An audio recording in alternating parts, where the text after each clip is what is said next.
एक छोटे व्यापारी का व्यापार डूब रहा था और उसने साहूकार से भारी रकम उधार ली थी। साहूकार एक बूढ़ा, बदसूरत और कुटिल व्यक्ति था, जिसकी निगाह व्यापारी की खूबसूरत और जवान बेटी पर थी। कर्ज चुकाने की अंतिम तिथि आ गई और व्यापारी बेबस था। एक ही रास्ता है, व्यापारी साहूकार ने अपनी पतली मुस्कान फैलाते हुए कहा। तुम्हारी बेटी का विवाह मुझसे हो जाए तो मैं तुम्हारा सारा कर्ज ब्याज सहित भूल जाऊंगा, वरना तुम जेल में सड़ोगे। व्यापारी और उसकी बेटी राधिका इस अमानवीय सौदे से अंदर तक हिल गए। राधिका के पिता कांप रहे थे और उसकी आंखों में अपमान और लाचारी साफ दिख रही थी। राधिका का दिल दर्द से फट रहा था, लेकिन वह जानती थी कि उसे अपने पिता को बचाना है। मैं एक थैली में एक सफेद और एक काला कंकड़ रखूंगा। तुम्हारी बेटी बिना देखे थैली से एक कंकड़ निकालेगी। अगर उसने काला कंकड़ निकाला तो उसे मुझसे विवाह करना होगा और तुम्हारा सारा कर्ज माफ हो जाएगा। अगर उसने सफेद कंकड़ निकाला तो उसे मुझसे शादी नहीं करनी पड़ेगी और तुम्हारा कर्ज भी माफ कर दिया जाएगा। लेकिन अगर तुम्हारी बेटी थैली से कंकड़ निकालने से इनकार करेगी तो मैं तुम्हें जेल भिजवा दूंगा। वे तीनों व्यापारी के बगीचे के रास्ते पर खड़े थे, जहां सफेद और काली बजरी बिछी हुई थी। साहूकार ने नाटक करते हुए झुककर उस बजरी में से 2 कंकड़ उठाए और अपने हाथ में पकड़ी हुई खाली थैली में डाल दिए। राधिका की तीखी नजरों ने पलक झपकते ही देख लिया कि बेईमान साहूकार ने बजरी में से दोनों कंकड़ काले रंग के ही उठाए थे। उसका दिल जोर से धड़कने लगा। यह एक दुस्वप्न था। लो बेटी, अपनी किस्मत का फैसला करो।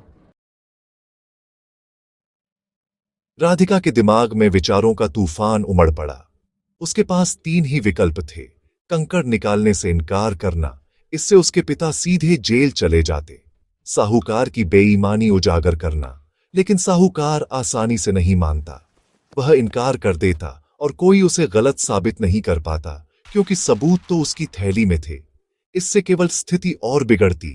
एक काला कंकड़ निकालकर अपनी जिंदगी कुर्बान करना, यह सबसे आसान पर सबसे दर्दनाक रास्ता था।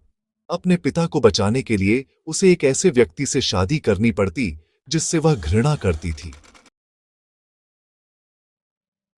राधिका ने गहरी सांस ली। उसकी आंखें क्षण भर के लिए बंद हुईं, फिर दृढ़ता से खुलीं।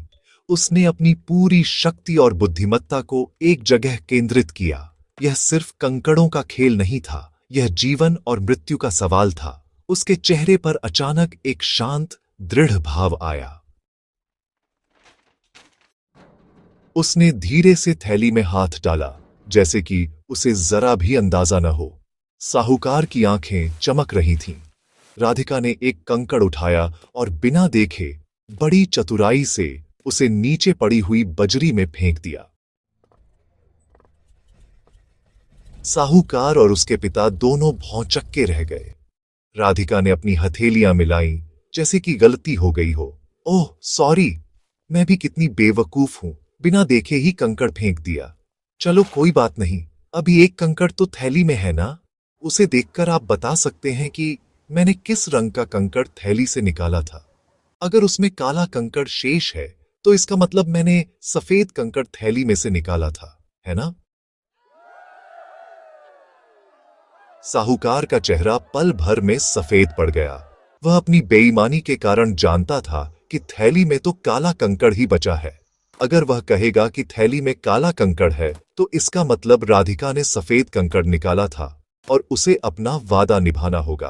अगर वह कहेगा कि थैली में सफेद कंकड़ है तो उसकी बेईमानी सबके सामने आ जाएगी और उसका पर्दाफाश हो जाएगा। वह फंस गया था।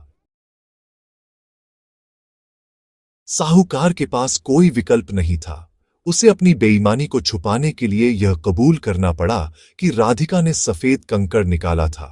उसका चेहरा उतर गया। उसकी चाल उसी पर भारी पड़ गई थी। राधिका ने अपनी अविश्वसनीय बुद्धि और तेज दिमाग से एक असंभव सी विपरीत परिस्थिति को अपने हक में बदल डाला था। व्यापारी और राधिका खुशी से फूले नहीं समाये।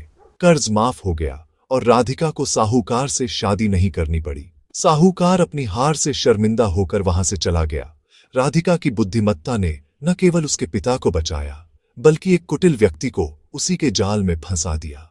उस दिन के बाद राधिका की बहादुरी और समझदारी की कहानी दूर दूर तक फैल गई, जो यह साबित करती थी कि बुद्धि और साहस किसी भी मुश्किल से उबरने की कुंजी है।